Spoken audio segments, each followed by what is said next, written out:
প্রথম প্রশ্ন, নিজের সন্তানকে আব্বু বা আম্মু বলা যাবে কিনা, এটা কি গুনাহ?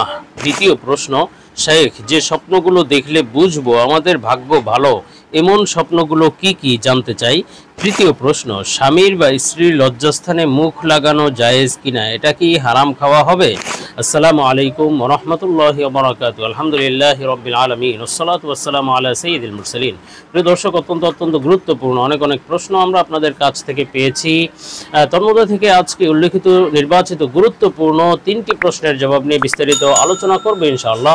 সুতরাং মনোযোগ সহকারে ভিডিওটি শেষ পর্যন্ত দেখবেন। আর আপনার কোনো প্রশ্ন থাকলে অবশ্যই কমেন্টে লিখে যাবেন, আমরা পরবর্তী ভিডিওতে জবাব দেব ইনশাআল্লাহ। আর আমাদের সাথে সরাসরি যোগাযোগ করতে, প্রশ্ন করতে, আরও অসংখ্য মাসালা মাসাইল জানতে আমাদের ওয়েবসাইট, অন্যান্য চ্যানেলগুলো, ফেসবুক পেজগুলো ভিজিট করতে পারেন, যার লিঙ্ক নিচে ডেসক্রিপশনে দেওয়া আছে।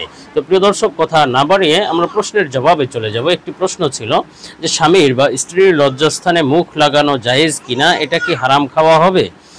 দেখুন, অত্যন্ত পরিতাপের বিষয় যে পশ্চিমা অপসংস্কৃতি, পশ্চিমা অসভ্যতা, নোংরামি এতটাই ছড়িয়ে পড়েছে যে এই বিষয়টি স্বামী স্ত্রীর যৌন জীবনে অত্যন্ত কেমন যেন অনস্বীকার্য অথবা আবশ্যকীয় বিষয় হয়ে গিয়েছে। অথচ বিষয়টি পরিপূর্ণ রুচি বিরোধী, অথবা এটি সাধারণত কোনো সুস্থ রুচি সম্পন্ন ব্যক্তির কাছে এতটা স্বাভাবিক নয়।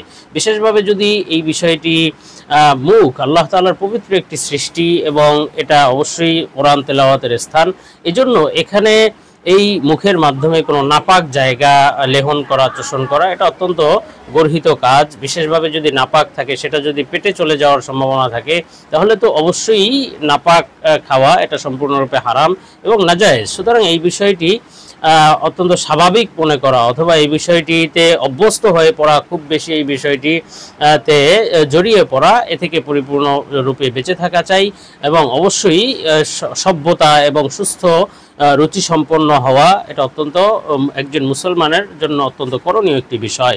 তো যাই হোক, আমরা পরবর্তী প্রশ্নে চলে যাই। প্রশ্ন ছিল যে শেখ, যে স্বপ্নগুলো দেখলে বুঝবো আমাদের ভাগ্য ভালো এমন স্বপ্নগুলো কি কি জানতে চাই। দেখুন, আল্লাহ সুবহানাহু ওয়া তাআলা স্বপ্নের মাধ্যমে বান্দাকে বিভিন্ন সময় বিভিন্ন বার্তা দিয়ে থাকেন, কখনো সুসংবাদ, আবার কখনো সতর্ক বার্তা, যে বান্দা তুমি সাবধান হয়ে যাও, তোমার সামনে সতর্ক বার্তার কিছু হতে যাচ্ছে, খারাপ কিছু হতে যাচ্ছে, অথবা সুসংবাদ, যে বান্দা তুমি সুসংবাদ গ্রহণ করো। তো আল্লাহ তাআলার দেখানো সেই স্বপ্নগুলো অবশ্যই সত্য এবং তার ব্যাখ্যাগুলোও সত্য। আর আজকে প্রশ্নের ভিত্তিতে এমন কিছু স্বপ্ন, সুসংবাদের স্বপ্ন সম্পর্কে আলোচনা করব, যেগুলো দেখলে বুঝতে হবে যে ভাগ্য ভালো বা সৌভাগ্যের আলামত।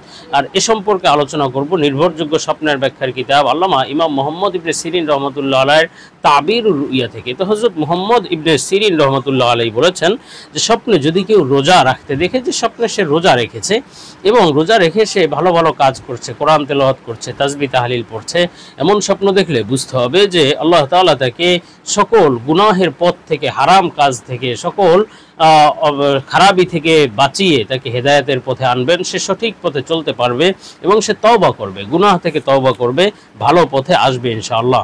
আর হযরত ইমাম জাফর সাদেক রহমতুল্লাহ আলাইহি, তিনিও বড় ইমাম এবং স্বপ্নের ব্যাখ্যা বিশারদ, বড় বুজুর্গ আল্লাহ ওয়ালা ছিলেন। তিনি বলেছেন যে স্বপ্নে যদি কেউ রোজা রাখতে দেখে, তাহলে এই স্বপ্নের মোট 10টি ব্যাখ্যা হয়ে থাকে।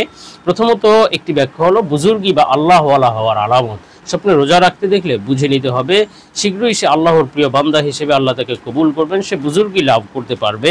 এবং আরেকটি ব্যাখ্যা হলো ক্ষমতা বা রাজত্ব লাভ, তথা সে শীঘ্রই কোনো বড় পদের অধিকারী অথবা ক্ষমতা লাভ করতে পারবে। আরেকটি ব্যাখ্যা হলো কোনো অসুস্থ ব্যক্তি যদি রোজা রাখতে দেখে, বুঝতে হবে শীঘ্রই আল্লাহ তাআলা তাকে সুস্থ করে দিবেন ইনশাআল্লাহ। এবং আরেকটি ব্যাখ্যা হলো সে সম্মান এবং মর্যাদা লাভ করবে, আল্লাহ তাআলা তার মান, মর্যাদা, সম্মান বহুগুণে বাড়িয়ে দেবেন ইনশাআল্লাহ। এবং আরেকটি ব্যাখ্যা হলো সে তওবা ইস্তেগফার করবে, তথা সে খারাপ পথ থেকে ভালো পথে তওবা করে ফিরে আসবে ইনশাআল্লাহ। এবং আরেকটি ব্যাখ্যা হলো সে প্রশংসনীয় জীবন যাপন করবে, প্রশংসনীয় জীবন লাভ করবে, মানুষ তার প্রশংসায় পঞ্চমুখ হবে ইনশাআল্লাহ। আরেকটি ব্যাখ্যা হলো স্বপ্নে রোজা রাখতে দেখলে বুঝতে হবে যে সে শীঘ্রই হজ করার নসিব হবে তার, আল্লাহ তাআলা তাকে হজ করার তৌফিক দান করবেন। এবং আরেকটি ব্যাখ্যা হলো সে জিহাদে যাবে, তথা আল্লাহর রাস্তায় জিহাদের জন্য সে আল্লাহ তাআলা তাকে কবুল করবেন। এবং আরেকটি ব্যাখ্যা হলো স্বপ্নে রোজা রাখতে দেখলে বুঝতে হবে শীঘ্রই সে পুত্র সন্তান লাভ করতে পারবে ইনশাআল্লাহ। আর স্বপ্নে যদি কেউ রাস্তা দেখে, পরিষ্কার পরিপাটি সুন্দর রাস্তা স্বপ্নে দেখলে, তাহলে বুঝতে হবে যে আল্লাহ তাআলা তাকে দ্বীনের উপর, ইসলামের উপর অটল অবিচলভাবে থাকতে পারবে। সে আল্লাহ তাআলা তাকে ইসলামের উপর, দ্বীনের উপর অটল অবিচল থাকার তৌফিক দিবেন। দিবেন এবং সে হেদায়েতের উপরে চলবে। আর যদি দেখে যে সে মানুষকে পথ দেখাচ্ছে, মানুষকে পথ দেখিয়ে সে রাহবারি করছে, পথ প্রদর্শক হিসেবে মানুষকে কোথাও নিয়ে যাচ্ছে, এমন স্বপ্ন দেখলে বুঝে নিতে হবে সে নিজে তো হেদায়েতের উপরে চলবেই, সাথে সাথে সে মানুষকেও হেদায়েতের পথে ডাকবে, হেদায়েতের উপর আহ্বান করবে ইনশাআল্লাহ। আর স্বপ্নে যদি কেউ রাস্তা দেখে, তাহলে ইসমাইল আশাস রহমাতুল্লাহ আলাইহি, তিনিও বড় ইমাম এবং স্বপ্নের ব্যাখ্যা বিশারদ বুজুর্গ ছিলেন, তিনি বলেছেন স্বপ্নে যদি কেউ রাস্তা দেখে তাহলে মোট 5টি ব্যাখ্যা হতে পারে। একটি ব্যাখ্যা হলো সে আরাম আয়েশ লাভ করবে তথা সুখ স্বাচ্ছন্দ্যে জীবনযাপন করবে। আরেকটি ব্যাখ্যা হলো সে নেক কাজ তথা ভালো ভালো কাজ করতে পারবে। আরেকটি ব্যাখ্যা হলো সে কল্যাণ এবং বরকত লাভ করবে, তার জীবনকে আল্লাহ কল্যাণময় বরকতময় করে দেবেন ইনশাআল্লাহ। এবং আরেকটি ব্যাখ্যা হলো সে সহজভাবে কাজ সম্পন্ন করতে পারবে এবং সে রহমত লাভ করবে, আল্লাহ তাআলা তাকে রহমত দান করবেন ইনশাআল্লাহ।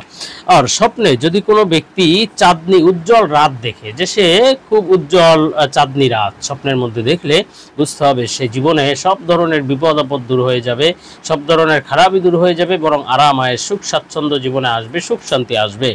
আর স্বপ্নে যদি কেউ গরুর রাখালি করতে দেখে, যে সে গরু রাখছে, এই স্বপ্ন দেখলে বুঝতে হবে যে সে প্রশংসা লাভ করবে, মানুষ তার প্রশংসা করবে এবং সে স্বাচ্ছন্দ্য লাভ করবে, সচ্ছলতা লাভ করবে, অভাব অনটন দূর হয়ে যাবে এবং সে বড় কোনো ক্ষমতাও লাভ করতে পারে। আর স্বপ্নে যদি কেউ ঘোড়া রাখতে দেখে, যে সে ঘোড়ার রাখালি করছে, এমন স্বপ্ন দেখলে বুঝে নিতে হবে যে সে নিজের অধিকার লাভ করবে, যে অধিকার কেউ আদায় করছিল না অথবা সে নিয়ে নিতে পারছিল না, তার অধিকার আদায় করতে পারছিল না, সেটা শীঘ্রই সে লাভ করবে সেই অধিকার।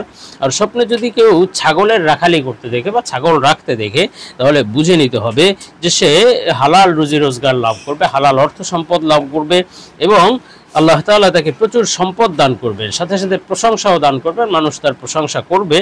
এবং স্বপ্নে এই স্বপ্ন দেখলে তথা ছাগলের রাখালি করতে দেখলে বুঝতে হবে এটা সৌভাগ্যের আলামত। তো যাই হোক, আমরা এর পরবর্তী প্রশ্নে চলে যাব। প্রশ্ন ছিল যে নিজের সন্তানকে আব্বু বা আম্মু বলা যাবে কিনা, এটা কি গুনাহ?